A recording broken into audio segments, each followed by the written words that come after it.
अब तक आपने सुना कि डॉक्टर शुक्ला और बिनती सुधा को लेने उसके ससुराल शाहजहांपुर जाते हैं। वहां से वो लोग दिल्ली घूमने चले जाते हैं और इसी बीच 15 दिन बीत जाते हैं और चंदर के पास कोई भी जानकारी या फिर कोई भी खत सुधा का नहीं मिलता। चंदर काफी परेशान रहता है और उसे पम्मी का एक खत मिलता है। उसमें बर्टी के बारे में कुछ बातें रहती है, तो चंदर सोचता है क्यों ना बर्टी के घर जाके बर्टी से मिल आऊं। लेकिन बर्टी उससे काम वासना और प्रेम के बारे में कुछ ऐसी बातें करता है कि चंदर बिल्कुल व्याकुल हो उठता है और चुपचाप घर चले आता है। अब आगे की कहानी सुनिए। फिर उसे नींद नहीं आई, चैन नहीं आया। रात को सोया तो वो बार बार चौंक सा उठा। उसने सपना देखा, एक बहुत बड़ा कपूर का पहाड़ है, बहुत बड़ा। मुलायम कपूर की बड़ी बड़ी चट्टानें और इतनी पवित्र खुशबू कि आदमी की आत्मा बेले का फूल बन जाए। वो और सुधा उस सौरभ की चट्टानों के बीच चढ़ रहे थे। केवल वह है और सुधा। सुधा सफेद बादलों की साड़ी पहने हैं और चंदर किरणों की चादर लपेटे हैं। जहां जहां चंदर जाता है कपूर की चट्टानों पर इंद्रधनुष खिल जाते हैं और सुधा अपने बादलों के आंचल में इंद्रधनुष के फूल बटोरती चलती है। सहसा एक चट्टान हिली और उसमें से एक भयंकर प्रेत निकला, एक सफेद कंकाल जिसके हाथ में अपनी खोपड़ी और एक हाथ में जलती मशाल है। और उस मुंडहीन कंकाल ने खोपड़ी हाथ में लेकर चंदर को दिखाई। खोपड़ी हंसी और बोली, देखो, जिंदगी का अंतिम सत्य यह है। और उसने अपने हाथ की मशाल ऊंची कर दी।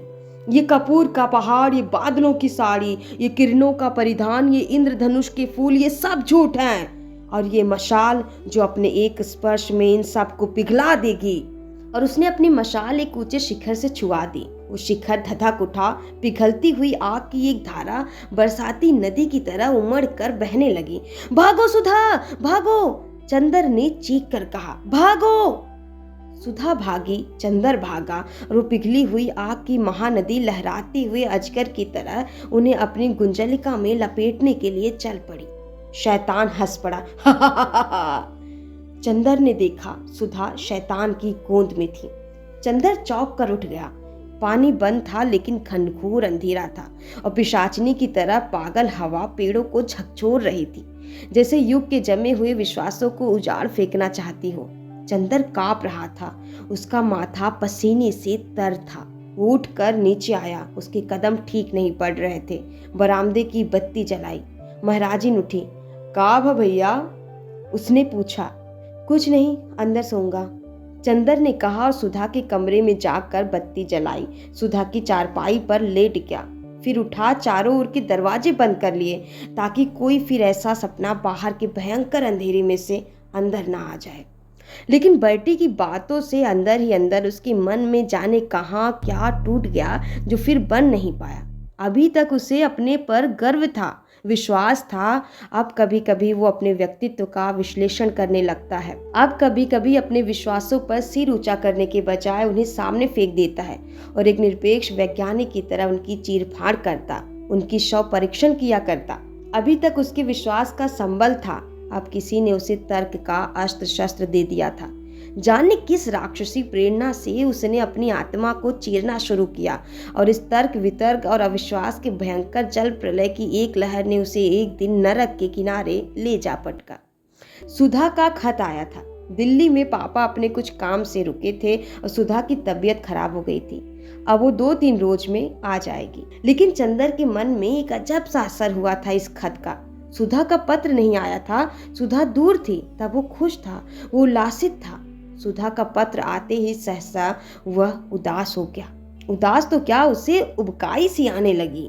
उसे ये सब सहसा पता नहीं एक नाटक सा लगने लगा, एक बहुत सस्ता नीचे स्तर का नाटक। उसे लगता था ये सब चारों ओर का त्याग, साधन, सौंदर्य, ये सब झूठ है। सुधा भी अंततोगत्वा वही साधारण लड़की है जो कुंवारे जीवन में पति और विवाहित जीवन में प्रेमी की भूखी होती है। वह भी शैतान से पूर्णतया हारा नहीं था। वो लड़ने की कोशिश करता था लेकिन वो हार रहा था, ये भी उसे मालूम था। और चंदर के जिस गर्व ने उसकी जीत में साथ दिया था, वही गर्व उसकी हार में साथ दे रहा था। उसने मन में सोच लिया कि वो सुधा से, सभी लड़कियों से, इस सारे नाटक से नफरत करता है। सुधा का विवाह होना ही था, सुधा को विवाह करना था, सुधा के आंसू छूटे थे। अगर चंदर सुधा को ना भी समझाता तो फिर घूम फिर कर सुधा विवाह करती ही। तब फिर विश्वास काहे का, त्याग काहे का? विश्वास टूट चुका था, गर्व जिंदा था, गर्व घमंड में बदल गया था और घमंड नफरत में, और नफरत नसों को चूर चूर कर देने वाली उदासी में। सुधा जब आई तो उसने चंदर को बिल्कुल बदला हुआ पाया। एक बात और हुई जिसने और भी आग सुलगा दी। ये लोग दोपहर के 1 बजे के लगभग आए, जबकि चंदर कॉलेज गया था। पापा तो आते ही नहा धोकर सोने चले गए। सुधा और बिनती ने आते ही अपने कमरे की सफाई शुरू की। कमरे की सारी किताबें झाड़ी, कपड़े ठीक किए, मेजें साफ की और उसके बाद कमरा धोने में लग गई। बिनती बाल्टी में भर भर कर पानी लाने लगी और सुधा झाड़ू से फर्श धोने लगी। हाथों में चूड़े अब भी थे, पाँव में बिछिया और मांग में सिंदूर। चेहरा बहुत पीला पड़ गया था सुधा का। चेहरे की हड्डियां निकल आई थी और आंखों की रोशनी भी मैली पड़ गई थी। वो जाने क्यों कमजोर हो गई थी। झाड़ू लगाते लगाते सुधा बिनती से बोली, आज मालूम पड़ रहा है कि मैं आदमी हूँ, कल तक तो हैवान थी। पापा को भी जाने क्या सूझा, इन्हें भी साथ दिल्ली ले गए। मैं तो शर्म से मरी जाती थी। थोड़ी देर बाद चंदर आया। बाहर ही उसे मालूम हो गया था कि सब लोग आ गए हैं। उसे जाने क्यों ऐसा लग रहा था कि वो उल्टे लौट जाए। वो अगर इस घर में गया तो जाने उससे क्या अनर्थ हो जाएगा। लेकिन वो बढ़ता ही गया। स्टडी रूम में डॉक्टर साहब सो रहे थे। वह लौटा और अपने कपड़े उतारने के लिए ड्राइंग रूम की ओर चला। सुधा ने ज्यों ही आहट पाई वो फौरन झाड़ू फेंक कर भागी। सिर खुला, धोती कमर में खुसी हुई, हाथ गंदे, बाल बिखरे और बेतहाशा दौड़कर चंदर से लिपट गई और बच्चों की सी भोली हंसी हंसकर बोली, चंदर चंदर हम आ गए, अब बताओ। और चंदर को इस तरह कस लिया कि अब कभी नहीं छोड़ेगी। छी, दूर हटो सुधा, ये क्या नाटक करती हो? आज तुम बच्ची नहीं हो। और सुधा को बड़ी रुखाई से परे हटाकर अपने कोट पर से सुधा के हाथ से लगी हुई मिट्टी झाड़ते हुए चंदर चुपचाप अपने कमरे में चला गया। सुधा पर जैसे बिजली गिर पड़ी हो। वो पत्थर की तरह खड़ी रही, फिर जैसे तैसे लड़खड़ाती हुई अपने कमरे में गई और चारपाई पर लेट कर फूट फूट कर रोने लगी। चंदर सुधा से नहीं ही बोला। डॉक्टर साहब के जगते ही उनसे बातें करने लगा। शाम को साइकिल लेकर घूमने निकल गया। लौटकर ऊपर छत पर चला गया और बिनती को पुकार कर कहा, अगर तकलीफ ना हो तो जरा ऊपर खाना दे जाओ। बिनती ने थाली लगाई और सुधा से कहा, लो दीदी दे आओ। सुधा ने सिर हिलाकर कहा, तू ही दे आ, मैं अब कौन रह गई उनकी। बिनती के बहुत समझाने पर सुधा ऊपर खाना ले गई। चंदर लेटा था गुमसुम। सुधा ने स्टूल खींचकर खाना रखा। चंदर कुछ नहीं बोला। उसने पानी रखा। चंदर कुछ नहीं बोला। खाओ ना, सुधा ने कहा और एक और बनाकर चंदर को देने लगी। तुम जाओ, चंदर ने बड़े रूखे स्वर में कहा, मैं खा लूंगा। सुधा ने एक और थाली में रख दिया और चंदर के पायताने बैठकर बोली, चंदर तुम हमसे क्यों नाराज हो? बताओ हमसे क्या पाप हो गया है? पिछले 1.5 महीने में हमने एक एक क्षण गिन गिन कर काटे कि कब तुम्हारे पास आए। हमें क्या मालूम था कि तुम ऐसे हो गए हो। मुझे जो चाहे सजा दे लो, लेकिन ऐसा मत करो, तुम तो कुछ भी नहीं समझते। और सुधा ने चंदर के पैरों पर सिर रख दिया। चंदर ने पैर झटक दिए। सुधा, इन सब बातों से फायदा नहीं है। अब इस तरह की बातें करना और सुनना मैं भूल चुका हूँ। कभी इस तरह की बातें करते थे, अच्छा लगता था। अब तो किसी सुहागिन के मुंह से ये सब शोभा नहीं देता। सुधा तिलमिला उठी। तो यही बात है तुम्हारे मन में? मैं पहले से ही समझती थी, लेकिन तुम्ही ने तो कहा था चंदर, अब तुम ही ऐसे कह रहे हो। शर्म नहीं आती तुम्हें? सुधा ने हाथ से ब्याह वाले चूड़ी उतारकर छत पर फेंक दिए। बिछिया उतारने लगी और पागलों की तरह फटी आवाज में बोली, जो तुमने कहा मैंने किया, अब जो कहोगी वो करूंगी, यही चाहते हो ना? और अंत में उसने अपनी बिछिया उतारकर छत पर फेंक दी। चंदर कांप गया। उसने इस दृश्य की कल्पना भी ना की थी। बिनती, बिनती, उसने घबरा कर पुकारा और सुधा से बोला, अरे ये क्या कर रही हो? कोई देखेगा तो क्या सोचेगा? पहनो जल्दी से। मुझे किसी की परवाह नहीं, तुम्हारा तो जी ठंडा हो जाएगा। चंदर उठा। उसने जबरदस्ती सुधा के हाथ पकड़ लिए। बिनती आ गई थी। लो, इन्हें चूड़े पहना दो। बिनती ने चुपचाप चूड़े और बिछिया पहना दी। सुधा चुपचाप उठी और नीचे चली गई। चंदर अपनी खाट पर सिर झुकाए लज्जित सा बैठा था। लीजिए, खाना खा लीजिए। बिनती बोली, मैं नहीं खाऊंगा। चंदर ने रूंधे हुए गले से कहा, खाइए वरना अच्छी बात नहीं होगी। आप दोनों मिलकर मुझे मार डालिए, बस किस्सा खत्म हो जाए। ना आप सीधे मुंह बोलते हैं ना दीदी। पता नहीं आप लोगों को क्या हो गया है।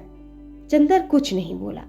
खाइए, आपको हमारी कसम, वरना दीदी खाना नहीं खाएंगी। आपको मालूम नहीं, दीदी की तबीयत इधर बहुत खराब है। उन्हें सुबह शाम बुखार रहता है। दिल्ली में तबीयत बहुत खराब हो गई थी।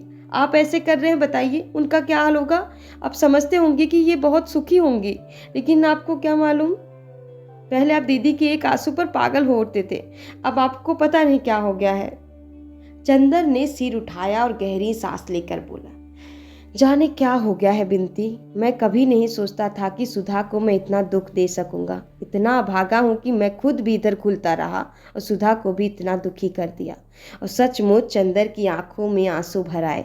बिनती चंदर के पीछे खड़ी थी। चंदर का सिर अपनी छाती में लगाकर आंसू पोंछती हुई बोली, छी, अब आप और दुखी होइएगा तो दीदी भी रोएंगी। लीजिए खाइए। जाओ दीदी को बुला लो और उन्हें भी खाना खिला दो, चंदर ने कहा। बिनती गई, फिर लौट कर आई और बोली, बहुत रो रही हैं, अब आज उनका नशा उतर जाने दीजिए, तब कल बात कीजिएगा। फिर सुधा ने खाना न खाया तो? नहीं, आप खा लीजिए तो खा लेंगी वो, उनको खिलाए बिना मैं नहीं खाऊंगी, बिनती बोली और अपने हाथ से कौर बनाकर चंदर को देने लगी। चंदर ने खाना शुरू किया और धीरे से गहरी सांस लेकर बोला, बिनती, तुम हमारी और सुधा की उस जन्म की कौन हो? सुबह के वक्त चंदर जब नाश्ता करने बैठा तो डॉक्टर साहब के साथ ही बैठा। सुधा आई और प्याला रखकर चली गई। वो बहुत उदास थी। चंदर का मन भर गया। सुधा की उदासी उसे कितना लज्जित कर रही थी, कितना दुखी कर रही थी। दिन भर किसी काम में उसकी तबीयत नहीं लगी। उसने क्लास छोड़ दिए, लाइब्रेरी में भी जाकर किताबें उलट पलट कर चला आया। उसके बाद प्रेस गया जहां उसे अपनी थीसिस छपने को देनी थी। उसके बाद ठाकुर साहब के यहाँ गया, लेकिन कहीं भी वो टिक नहीं पाया। जब तक वो सुधा को हंसा न ले, सुधा के आंसू सुखा न दे, उसे चैन नहीं मिलेगा। शाम को लौटा तो खाना तैयार था। बिनती से उसने पूछा, कहाँ है सुधा? अपनी छत पर, बिनती ने कहा। चंदर ऊपर गया। पानी परसों से बंद था और बादल भी खुले हुए थे, लेकिन तेज पुरवैया चल रही थी। तीज का चांद शर्मीली दुल्हन सा बादलों में मुंह छिपा रहा था। हवा के तेज झकोरों पर बादल उड़ रहे थे और कचनार बादलों में तीज का धनुषाकार चांद आंख मिचोली खेल रहा था। सुधा ने अपनी खाट बरसाती के बाहर खींच ली थी। छत पर धुंधला अंधेरा था और रह रहकर सुधा पर चांदनी के फूल बरस जाते थे।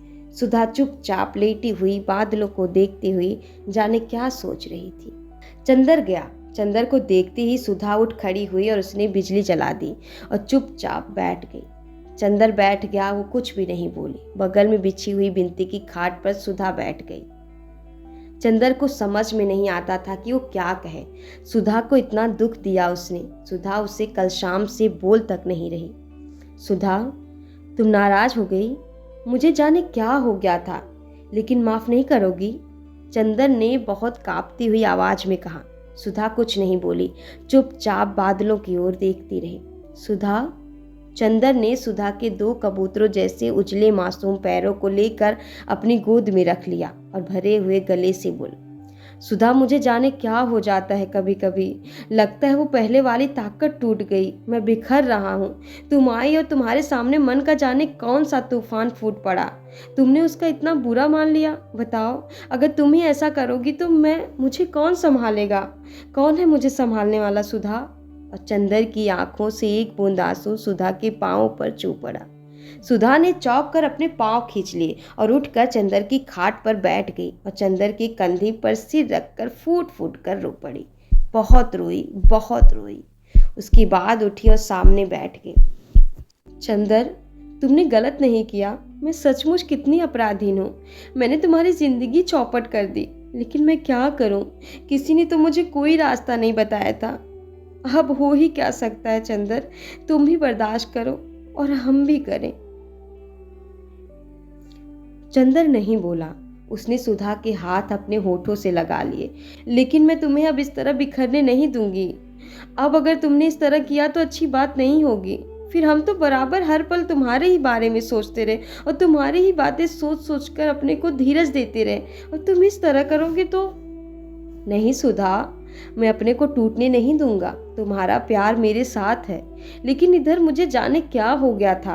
हाँ समझ लो चंदर, तुम्हें हमारे सुहाग की लाज है। हम कितने दुखी हैं तुम समझ नहीं सकती। एक तुम्हें को देख देख कर हम थोड़ा सा दुख दर्द भूल जाते हैं, सो तुम भी इस तरह करने लगे। हम लोग कितने अभागे हैं। और वह चुपचाप लेट कर ऊपर देखती रही, जाने क्या सोचने लगी। चंदर ने एक बार धुंधली रेशमी चांदनी हुई मुरझाए हुए सोंजूही के फूल जैसे मुंह की ओर देखा और सुधा के नरम गुलाबी होठों पर उंगलियां रख दी। थोड़ी देर वो आंसू में भीगे हुए गुलाब की दुख भरी पंखुड़ियों से उंगलियां उलझाते रहा और फिर बोला, क्या सोच रही थी? चंदन ने बहुत दुलार से सुधा के माथे पर हाथ फेर कर कहा। सुधा एक फीकी हंसी हंसकर बोली, जैसे आज लेटी हूँ, बादलों को देख रही हूँ और पास तुम बैठे हो, उसी तरह एक दिन कॉलेज में दोपहर को मैं और गेसू लेटे हुए बादलों को देख रहे थे। उस दिन उसने एक शेर सुनाया था, कैफ बरदोश बादलों को ना देख, बेखबर तो कुचल ना जाए कहीं। उसका कहना कितना सच निकला। भाग्य ने कहाँ ले जा पटका मुझे। क्यों, वहाँ तुम्हें कोई तकलीफ तो नहीं? चंदर ने पूछा। हाँ समझते तो सब यही हैं, लेकिन जो तकलीफ है वो मैं जानती हूँ या बिनती जानती है। सुधा ने गहरी सांस लेकर कहा, वहाँ आदमी भी बने रहना अधिकार नहीं। क्यों क्यों? चंदर ने पूछा। क्या बताएं तुम्हें चंदर, कभी कभी मन में आता है कि डूब मरूं, ऐसा भी जीवन होगा मेरा, ये कभी मैं सोचती भी नहीं थी। सुधा ने कहा। क्या बात है, बताओ ना। चंदर ने पूछा। बता दूंगी देवता, तुमसे भला क्या छिपाऊंगी, लेकिन आज नहीं, फिर कभी। सुधा ने कहा। तुम परेशान मत हो, कहाँ तुम कहाँ दुनिया, काश कि कभी तुम्हारी गोद से अलग ना होती मैं। और सुधा ने अपना मुंह चंदर की गोद में छिपा लिया। चांदनी की पंखुड़ियां बरस पड़ी।